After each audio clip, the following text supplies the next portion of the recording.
Hi friends, ఎలా ఉన్నారు friends? Mumbai నగరం గురించి చీకటి నిజాలు. భారత ఆర్థిక రాజధాని ముంబై అని చాలా మందికి తెలుసు. దీనిని సిటీ ఆఫ్ డ్రీమ్స్ అని కూడా అంటారు. అంతేకాదు ముంబైని నిద్రపోని నగరంగా కూడా పిలుస్తారు. పగలు రాత్రి పని వేళలతో, జన సంచారంతో, పార్టీలతో 24 గంటలు ఈ నగరం హడావిడిగానే కనిపిస్తుంది. అందుకే దీన్ని నిద్రపోని నగరం అని కూడా అంటారు. ఎంతో సంపన్నమైన ఈ నగరంలో కొన్ని చీకటి నిజాలు దాగి ఉన్నాయి.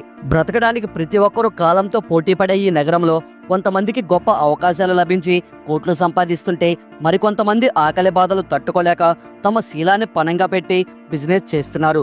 ఆసియాలోనే అతిపెద్ద వ్యభిచార కేంద్రం కామాటిపురం ఇక్కడే ఉంది. ఇక్కడ ఒక మహిళ వారానికి 100 మందితో ఆ పని చేయాల్సిందే.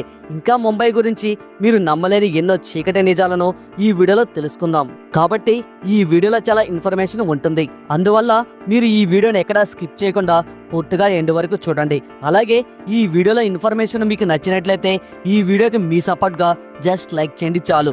మీరు చేసే ఈ చిన్నపాటి లైక్ మాకు ఇలాంటి మరెన్నో అద్భుతమైన వీడియోలను మేము మీ ముందుకు తీసుకురావడానికి మాకు కూడా మోటివేషన్గా ఉంటుంది. అలాగే మన ఛానల్లో ఫస్ట్ టైం చూసినట్లయితే ఈ ఛానల్కి ఇప్పుడే సబ్స్క్రైబ్ చేసుకొని పక్కనే ఉన్న బెల్ ఐకాన్ని క్లిక్ చేసి యాక్టివేట్ చేసుకోండి. ఫ్రెండ్స్, మహారాష్ట్ర భారతదేశంలోనే వైశాల్యం పరంగా 3వ అతిపెద్ద రాష్ట్రం, జనాభా పరంగా 2వ అతిపెద్ద రాష్ట్రం. మహారాష్ట్రలో 12 కోట్లకు పైగా ప్రజలు నివసిస్తున్నారు. వీరిలో దాదాపు 2 కోట్ల మంది ముంబైలోనే ఉంటున్నారు. మరాఠీ మరియు కొంకణి భాష మరియు సుమారు 1000 సంవత్సరాల పురాతన భాష. మహారాష్ట్రలో అందమైన సంస్కృతి సంప్రదాయాలు ఉన్నాయి. వారికి అనేక రకాల నృత్య రూపాలు కూడా ఉన్నాయి. అతిపెద్ద కాస్మోపాలిటన్ నగరం మరియు మహారాష్ట్ర రాజధాని. తమ కలల్ని నెరవేర్చుకోవడానికి ప్రతి సంవత్సరం వేలాది మంది ప్రజలు ఈ ముంబైకి వలస వస్తూ ఉంటారు. శని సింగనాపూర్ మహారాష్ట్రలోని ఒక గ్రామం. ఈ గ్రామం శనివాలయానికి ప్రసిద్ధి చెందింది. అహ్మదానగర్కి సింగనాపూర్కి 35 కిలోమీటర్ల దూరంలో ఉంది. ఈ గ్రామంలో ఏ ఇంటికి తలుపులు ఉండవు. అదే ఈ గ్రామ ప్రత్యేకత. ఇంటికి ద్వారాలు లేకపోయినా ఎటువంటి దొంగతనాలు ఇక్కడ జరగవన్నమాట. ముంబై లోకల్ ట్రైన్స్ లో ప్రతిరోజు 60 లక్షల మంది ప్రయాణిస్తుంటారు. ఇది ఇజ్రాయెల్ మొత్తం జనాభాకు సమానం. నాసిక్ పురాణాల ప్రకారం లక్ష్మణుడు శూర్పణఖ ముక్కును కోసింది ఇక్కడే. అందుకే దీన్ని నాసిక్ అని పిలుస్తారు. నాసిక్ అనేది ముక్కుకు సంస్కృతి పదం. Dharavi second largest సెరిమినేషన్. ధారావి ఆసియాలోనే 2వ అతిపెద్ద మురికివాడగా ఉంది మరియు భూమిపై అత్యంత జనసాంద్రత కలిగిన ప్రాంతాల్లో కూడా ఒకటి.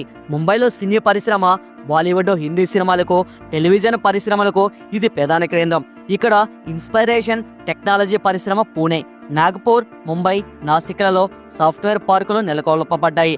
నాగపూర్ సిటీ రాష్ట్రానికి సెకండ్ క్యాపిటల్ గా ఉంది. ఈ రాష్ట్ర అధికారిక భాష మరాఠీ. ముంబైలో మరాఠీతో పాటు హిందీ, గుజరాతీ, ఇంగ్లీషు విస్తారంగా మాట్లాడతారు. మహారాష్ట్ర స్థానికులను మహారాష్ట్రియన్ అంటారు. జనాభా లెక్కల ప్రకారం మహారాష్ట్ర జనాభా 12 కోట్ల మంది.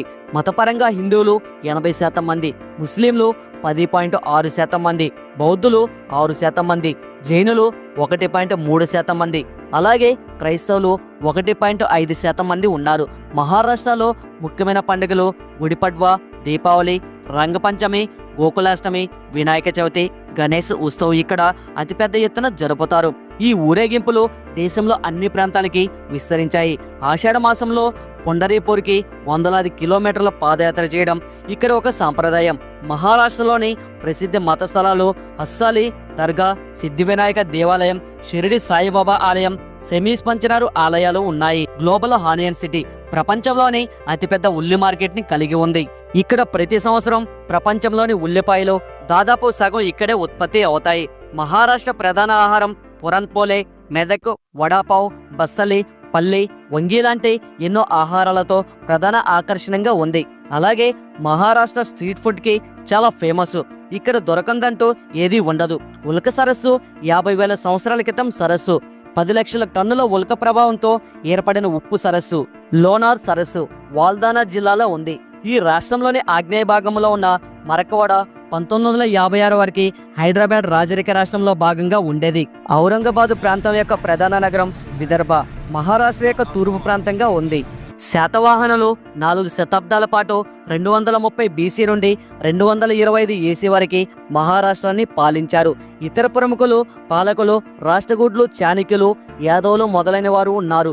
1307 తర్వాత మొఘల్ పాలన కూడా ఉంది. తన దాతృత్వంలోని విశాలమైన మరాఠా సామ్రాజ్యాన్ని స్థాపించి ఢిల్లీ ఆధారిత మొఘల్ పాలన పునాదుల్ని కదిలించిన ఛత్రపతి శివాజీ 1627లో జన్మించారు. ఛత్రపతి శివాజీ మహారాజు. ఆయన గురించి చెప్పకుండా మహారాష్ట్రాన్ని వివరించలేం. ఈయన మరాఠా సింహం. భారతదేశాన్ని మొఘల్స్ నుండి కాపాడిన మహావీరుడు శివాజీ. భారతదేశ చరిత్రలో సువర్ణ అక్షరాలతో లిఖించబడిన పేరు. ఈ పేరును వింటే భారతదేశం పులకరించిపోతుంది. మొఘలుల దాడి నుండి హైందవ మతాన్ని రక్షించిన ఘనత ఈ మరాఠా యోధుడికే దక్కుతుంది. తల్లి సంరక్షణలో బైరంగ్ ఖాన్ శిక్షణలో రాటు తెల్లిన శివాజీ తన యుద్ధ తంత్రాలతో విస్పుర, గోల్కొండ సుల్తానులు మొఘలులకి ముచ్చెమటలు పట్టించాడు. తన గురువు సామర్థ రామదాసు తల్లి జయీబాయి బోధనలకు హైందవ మత సంరక్షణకి కంకణం కట్టుకున్నాడు. స్వశక్తితో మరాఠా సామ్రాజ్యాన్ని స్థాపించాడు. 20 ఏళ్ల పాటు యుద్ధాలతో గడిపి హిందూ రాజులకు ఆదర్శంగా నిలిచి సువిశాల మరాఠా సామ్రాజ్యాన్ని నెలకొల్పిన ఛత్రపతి శివాజీ 3 వారాల పాటు తీవ్ర జ్వరంతో బాధపడి ఏప్రిల్ 3, 1680న మధ్యాహ్నం 12 గంటలకి రాయ్గఢ్లో మరణించాడు. ఈ 2 రాష్ట్రాల మధ్య రైల్వే స్టేషన్ ని ఇక్కడ చూడవచ్చు. డిపూర్ రైల్వే స్టేషన్ సగం మహారాష్ట్రలో, మిగతా సగం గుజరాత్లో ఉంటుంది. ఇది 2 రాష్ట్రాలను విడదీస్తుంది. ఆసియా యొక్క మొదటి రైలు, అలాగే భారతదేశం రైలు ఏప్రిల్ 16, 1853న ముంబై నుండి తానే వరకు నడపడం జరిగింది. దీనిని ఆసియా యొక్క మొదటి రైలు అని కూడా పిలుస్తారు.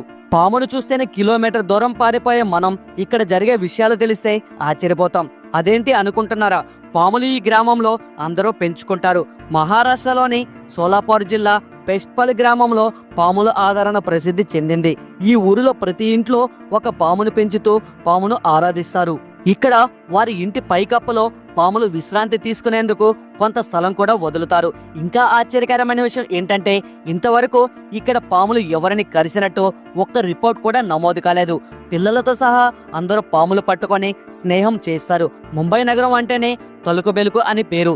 ఆ మహానగరం వెలుగు వెనుక చీకటి సామ్రాజ్యం దాగి ఉంది. అమాయకపు మహిళలు, రక్తమాంసాలే పెట్టుబడులుగా బడుగు వ్యాపారం ముంబై మహానగరంలో దాగి ఉంది. దశాబ్దాలుగా తమ శరీరాన్ని బ్రోకర్ల పాలిట కాసులు కురిపించే మిషన్గా మారిపోతున్నారు. కామాటిపోరా ఆసియాలోని అతిపెద్ద వ్యభిచార కేంద్రం. ఇక్కడ వేశ్యవాటికలో ఎంతో మంది మహిళలు తమ జీవితాలను కోల్పోతారు. ఇక్కడ వీటికి టోకన్ల లెక్కన కౌంట్ చేస్తారు. వారానికి కనీసం 100 టోకన్లైనా తీసుకోవాల్సి ఉంటుంది. అంటే ఒక్కో మహిళ వారానికి 100 మంది దగ్గర పడుకోవాల్సి ఉంటుంది. ఇక్కడ ఉన్న సెక్స్ వర్కర్లు రోజు వారి కార్యకలాపాలకు చుట్టుపక్కలకు విస్తరిస్తున్నాయని స్థానికులు ఆరోపిస్తున్నారు. కామాటిపూర్లోని 11వ వీధికి మాత్రమే ఈ వ్యభిచార గృహాలను, కార్యకలాపాలను పరిమితం చేయాలని స్థానికులు డిమాండ్ చేస్తున్నారు. చూశారు కదా ముంబై మహానగరంలో దాగి ఉన్న చీకటి కోణాలు. ఇది ఫ్రెండ్స్ ఇవాల్టి వీడియో. ఈ వీడియో మీకు ఎలా అనిపించిందో ఖచ్చితంగా కామెంట్ బాక్స్ లో కామెంట్ చేయండి. వీడియో నచ్చినట్లయితే మీ సపోర్ట్ గా ఈ వీడియోకి జస్ట్ లైక్ చేయండి చాలు. నెక్స్ట్ వీడియోలో మళ్ళీ కలుసుకుందాం. Thanks for watching. జై హింద్.